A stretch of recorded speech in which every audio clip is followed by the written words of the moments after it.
yang mereka berada. Dan seterusnya tentera Islam terus bergerak sehinggalah berlaku penaklukan di Azerbaijan pada 22 Hijrah. So kita juga tengok di sini tidak ada sangat berlaku peperangan, yang hanya adalah berlaku di mana pimpinan Islam menulis surat pada pemimpin kawasan, lalu pemimpin kawasan pun bersetuju untuk membayar jizyah dan terus berada di bawah perlindungan umat Islam. Hijrah yang sama juga berlaku juga penaklukan di Durban dan juga Morgan. So kalau kita melihat pun tidak ada berlaku peperangan di kawasan ini, yang mana hanya seperti mana sebelum ini juga menulis surat pada pemimpin-pemimpin sana dan pemimpin sana bersedia untuk bergabung dengan umat Islam, di bawah perlindungan umat Islam dan membayar jizyah seperti mana yang berada sebelum ini. Dan penaklukan terakhir bagi umat Islam adalah penaklukan wilayah Fars. Wilayah ni dia banyak kawasan-kawasan yang kita akan baca nanti tentang penaklukan-penaklukan yang dibuat. Ada yang berlaku peperangan, ada juga penaklukan yang tidak berlaku peperangan. Hanya dinyatakan oleh penulis ini bahawa di Fars ini dia adalah satu kota yang terkenal dengan kain sabunnya, terkenal dengan kuil-kuil api yang pada setiap kota dan pedesaan dan majusi ada tempat ibadat yang paling banyak dibandingkan pemeluk agama lain.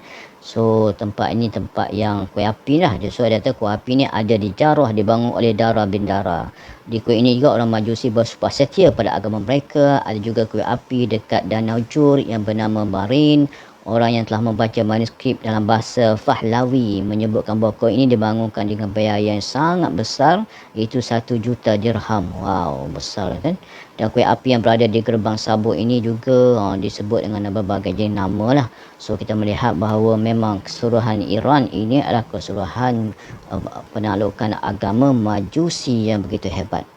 Yang akhirnya dihapuskan oleh kedatangan umat Islam juga agama Islam di sana.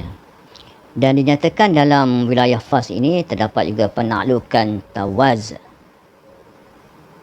Penaklukan Tawaz pada tahun 23 Hijrah.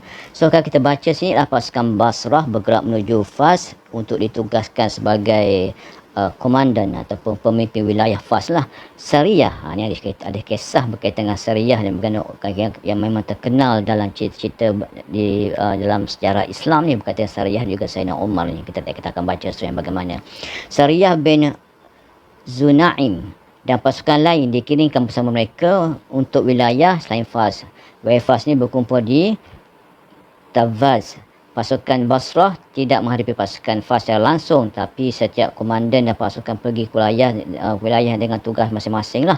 So ketika begitu sampai ke pasukan Fars, mereka segera pergi ke negeri yang dinyatakan itu, dan kaum muslimin ini juga cepat-cepat untuk mencegah mereka. Kemudian Mujashi bin Mas'ud pasukannya berpangkat menuju Sabur, dan jika masuk wilayah Tawaz mereka bertemu dengan pasukan Fars. Pasukan ni pasukan kaum Parsi ataupun pasukan yang menentang umat Islam. Berlakunya pertempuran yang sangat dahsyat dan Allah memberikan kemenangan pada kaum muslimin, dan korban di musuh itu banyak juga. Kaum muslimin berjaya mendapatkan harta rampasan perang dan jumlah banyak.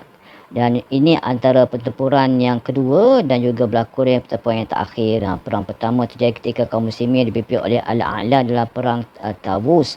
Kedua pertempuran ini sama penting. Maknanya nak cerita bahawa ialah berlakunya pertempuran ke pertama, ke kedua, ke ketiga, tapi umat Islam akhirnya dapat kemenangan dan dapat menakluki Tawaz.